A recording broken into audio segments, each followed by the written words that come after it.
Phoenix is Transcending. Hi, my name's Nick. And I'm Mike. Today we're going to be talking about Utopianism and free will. Why am I asking for your time to continue watching? Simply because I have valuable information that can explain the push for social change that we are seeing. I have experienced firsthand the evil that is behind the fairy tale we find ourselves living today. When I say fairy tale, I mean those words precisely. It involves witchcraft, smoke and mirrors, drugs, potions, and possibly an experimental shot. A shot with ingredients the wickedest witch herself would use to incite chaos. If you choose to follow me down this rabbit hole, I beg you to try and understand what I'm putting forth. You need to keep a very open mind. Not everything is what it seems. The pathway that malevolent utopians use to break down individuals and assimilate them into their utopian fantasy. Their best chance at converting me to join their utopia was by temptation and later by fear tactics. Everything is meant to be confusing. We are not meant to know what is truly going on. What is it that I'm really discussing here? Well, my supposed girlfriend dedicated 2 years of her life to condition me to be all right with sexual acts that went against my morals and values. She turned out to be part of a cult, a cabal of social engineers with a plan to turn the patriarch into a matriarch by empowering women. She worked down a checklist of sins without truly discussing them, from sexual immoralities all the way to pleading me to help her take her own life. When it was known that I would not conform, the game shifted towards convincing me that I had lost my mind by the use of mind games such as gaslighting by many people in my life. I've experienced blackmail, psychological torture, and even attempts on my life. These attempts on my life required my own sinful decisions to bring them into fruition. This alone exposes the show behind the curtain. The greatest gift God gave us is free will. What are these witches' goals? The empowerment of women to rule over men. The conversion of the patriarch into a matriarch. The protection of Mother Earth from men's destructive tendencies. And world peace. Maybe. Methods of attainment? Well, the emasculation of men. Cuckification. Lack of faithfulness, respect, and love. Planting women in positions of power. Preferential treatment towards women in education, the workplace, as well as in court with the family issues. The Green Deal. Conversion of men into drones to solely be used for labor and procreation. And a witch's brew injected into a host. The devil is the adversary. His only power is fear, and fear can be used against you in many ways. His greatest use of it is persuading the individual that they are helpless because of their past sins. Demons work with the devil. Their mission is to deceive, destroy, divide, and most importantly, collect the souls of human beings for their master. Witches work for the demons. Through paganism and other modes of worship of false gods, spirits, and entities, all of which are demons or fallen angels in disguise. Witches acquire knowledge and or recipes for potions and spells, along with organized plans consisting of fear, manipulation, chaos magic, and forced social change. Do you feel oppressed by the patriarchy? Do you think that men are inconsiderate monsters? Do you hate these sexual double standards? Do you think the world could be run better by women? The lack of connection with God. Through practicing witchcraft, people are able to get a taste of what it means to be like a god through knowledge. Although it comes with a cost, they are willingly going against God's wishes, which is actively working with the adversary. If you're not with God, you're against God. Utopian dreams are a fantasy. People dedicate their lives and willingly sin, lie, deceive, coerce, threaten, torture, and kill, all to bring into being the fantasy that they crave. Who benefits from the deaths of millions? An emphasis should be placed on those who believe in this system, the system that naturally turns its back to God, that they might already be taken. So, what is the patriarch? I think that should be a focus of discussion here. What is the patriarch? How do we define the patriarch? What does it mean? How is it defined in a textbook? When I've looked up the definition, it's basically a male head of household or a male leader.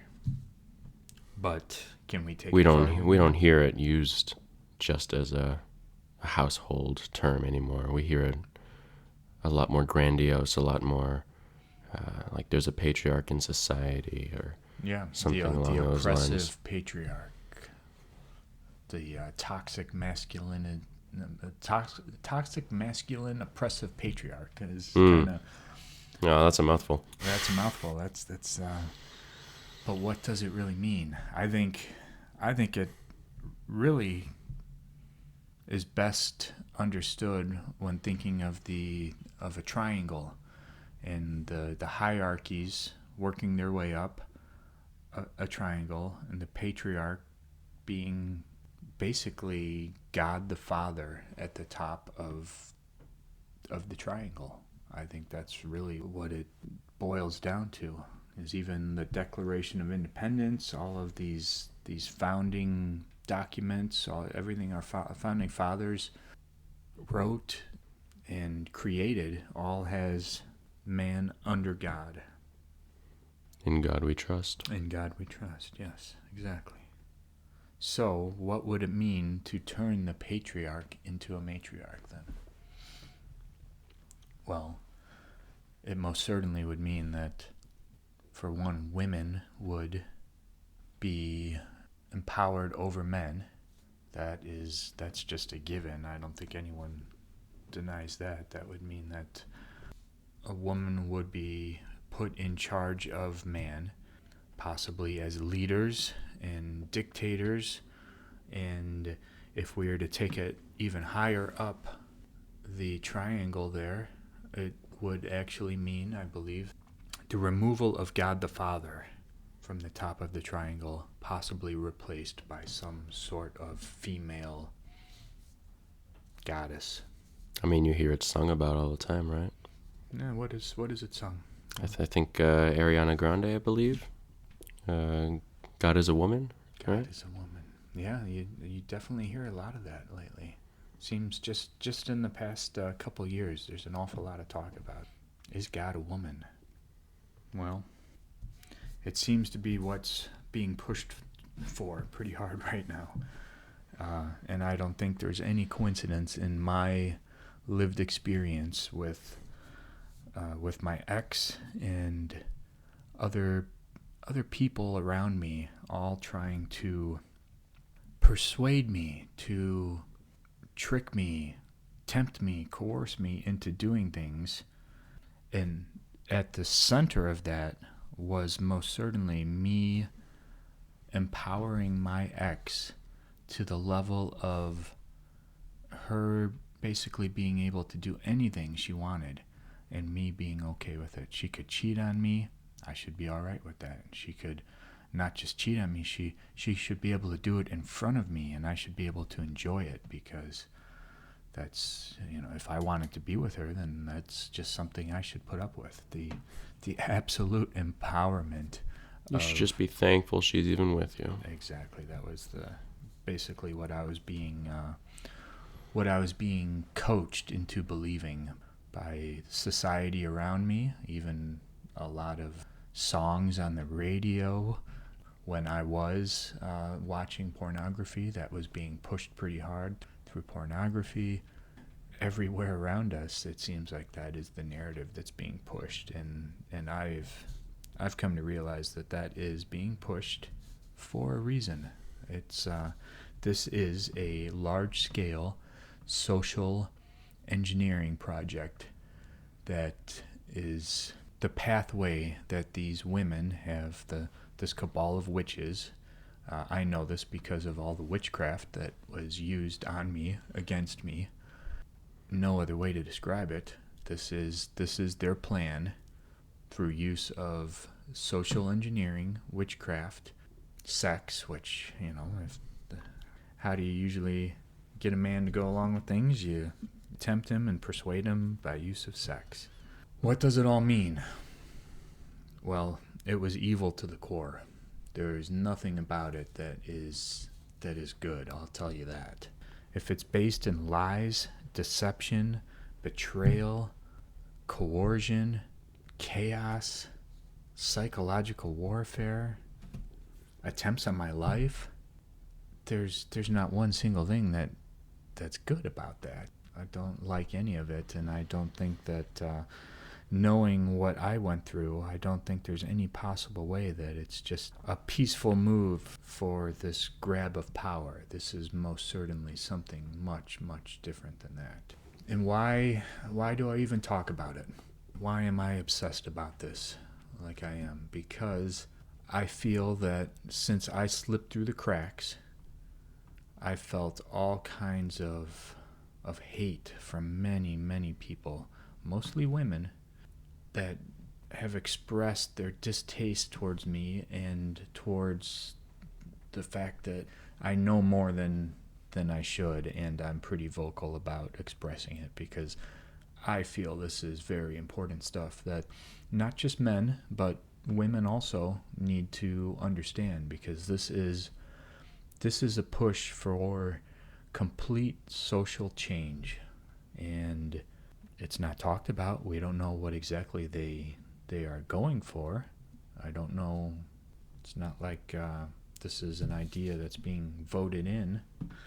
This is psychological warfare, smoking mirrors, witchcraft, and complete chaos on the largest scale that I've ever seen. Larger scale than you could even imagine, because I believe a certain evil sickness that we're all dealing with might be linked to this. There's too many coincidental things with timing, and the fact that everything is being pushed through by the same tactics that were being used on me, pulling on my heartstrings, psychological warfare. Too coincidental. And something else that's very coincidental is the fact that friends of mine, longtime friends of mine, have done a 180 switch. And why have they done this huge switch? What is it that they're going for? It's sure, I couldn't sum it up any more than a utopian dream must be at the front of their vision. There is some plan they are trying to bring in.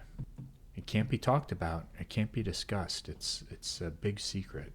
Big secret. It's got to be brought in slowly and secretively. Because if people found out about it, they would stand up and they would resist and they would fight, and it would be disposed of quite quickly. And that is why we are here doing this, because I'm trying to wake people up. I'm trying to create a resistance against this. I'm trying to give people the facts that they need to fight this, because I believe I know how to defeat it. And it can be defeated. It will be defeated. We just need to wake up, talk about it, and not pretend like it doesn't exist. Transcend your suffering. That's the most important part of this. Suffering is what makes people nihilistic. It's what makes people sad. It's what makes people suicidal, homicidal. And suffering is a big part of their tactics, what they're going to try to bring about to all of us. to make you angry, to bring hate amongst you and your neighbors. So remember that. Transcend your suffering. Stay positive. Be happy. Become a phoenix.